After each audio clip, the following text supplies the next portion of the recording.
has come and gone away from Paris or Rome, but I wanna go home. ขอแนะนำเลยเนาะกุ้งกล้ามแดงนี่มันเป็นหรือว่าชื่อเต็มของมันเลสพอเคฟิตต้นกำเนิดมันอยู่ประเทศออสเตรเลียที่จริงมันอยู่ออสเตรเลียอยู่ที่อเมริกาอยู่มาเลเซียอินโดนีเซียฟิลิปปินส์มีหลายส่วนใหญ่ก็เกิดอยู่ตามแม่น้ำที่ว่ามันเป็นแม่น้ำที่มันไหลบ่แห้งเป็นแม่น้ำที่ว่าเขาเอิ้นว่าไหลซ่าเป็นห้วยเป็นนี่ไปแล้วก็มันสามารถอยู่ในสภาพแวดล้อมได้หลาย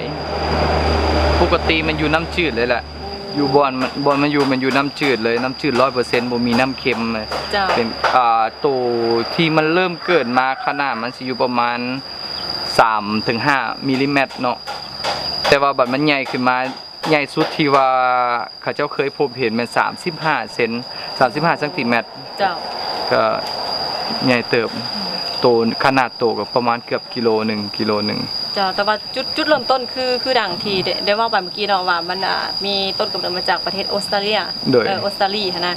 แต่ว่าสิ่งที่สำคัญนี่เชื่อว่าหลายท่านก็อาจจะอยากรู้ว่าและสำหรับหนูนาฟาร์มเนาะได้นำเอาแนวพันธุ์มาเตะใส่มันเนาะแนวพันธุ์ของเขานี่มันนำเข้าจากประเทศไทยเนาะประเทศไทยคือเขาศึกษากับหมูฟูที่เพิ่นเลี้ยงก่อนมันก็แนะนำเขาว่าแผนวิทย์เมนเขาอยากสร้างเป็นรายได้เสริมแล้วสีเฮ็ดจังไดแล้วไปเห็นหมูเลี้ยงกุ้งก็เลยว่าทดลองเลี้ยงหลังจากที่ทดลองเลี้ยงก็รู้สึกว่ามันเลี้ยงง่ายใหญ่ไวแล้วก็ต้นทุนน้อยหลายกำไรงามแต่ว่ามันยากบนอยู่ต้องได้เอาใจใส่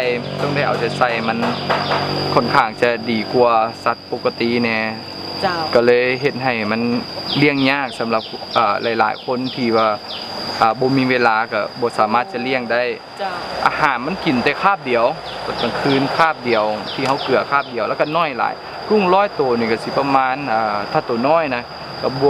วงกาแฟนึงถ้าตัวใหญ่ก็สิประมาณครึ่งบวงแกงบ้านเฮาแหละครึ่งบวงแกง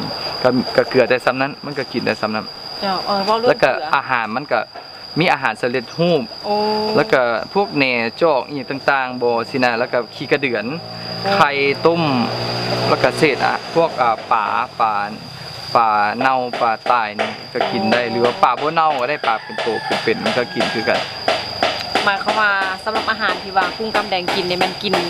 คือว่าได้หลายอย่างเนาะบ่จำเป็นจะต้องว่าไปซื้อแต่นั้นในนี่เพราะว่าโซลายแล้วนี่ในปัจจุบันนี่ก็คือว่าแหละสำหรับผู้ใดที่ว่าเพิ่นจะลงมือเฮ็ดอันใดอันหนึ่งเลยเนี่ยเพิ่นต้องคิดว่าเฮาต้องได้ลงทุนหลายปานใดเฮาต้องได้เฮ็ดจังซั่นจังซี่ต้องได้ก่ออ้างใช้งบประมาณหลายสำหรับแล้วก็คิดว่าโอ้ครอบครัวเฮาก็ซ้ำนี่อาจจะเลี้ยงบ่ล่อนติบ่สิแม่นบ่เฮาก็ต้องเริ่มจากความยากก่อนทุกอย่างแม่นความตั้งใจความต้องการเนาะความต้องการของเขาเองแม่นก็ถามว่ามักอย่างเดียวก็บ่ได้เนาะต้องได้มีความพยายามมีความอดทนนำเพราะว่าเลี้ยงกุ้งชนิดนี้นี่ถ้าจะเลี้ยงบ่เป็นนี่มันตายง่ายเอาไปบางคนเอาไปฮอดบ้านปล่อยบ่ฮอด2 ชั่วโมงตายก็มีเพราะว่ามันปรับเปลี่ยนสภาพน้ำมันก็เฮ็ดให้มันตายได้ด้วยวิธีการเลี้ยงมันต้องได้เอาใจใส่หน่อยนึงควรต้องได้แทกคาน้ำต้องมีอุณหภูมิต้องเฮ็ดละเอียดค่อนข้างจะหลายเติบแต่ว่าอยู่ในบ้านเฮานี่น้ำสร้างน้ำบาดาลน้ำหนองน้ำฮองน้ำธรรมชาติบ้านเฮานี่เหมาะสมในเปิดได้แล้ววะกูมาโดนแท้ฟ้าไปเวียดนี่โทษอ้ายไปเพิ่มแล้วบ่เป็นยังแต่ก็ได้ซะแล้วอย่าไปลอกเลย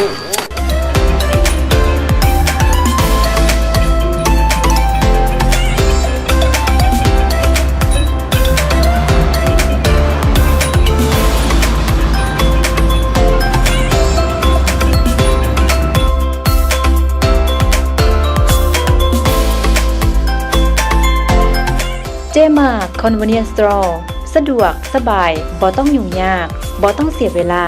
การบริการเป็นเลิศมีหลากหลายสินค้าให้เลือกในราคาที่สบายกระเป๋าบ่ต้องกังวลใจเรื่องการต่อรองราคาเพราะในแต่ละตัวของสินค้ามีราคาติดไว้อย่างละเอียด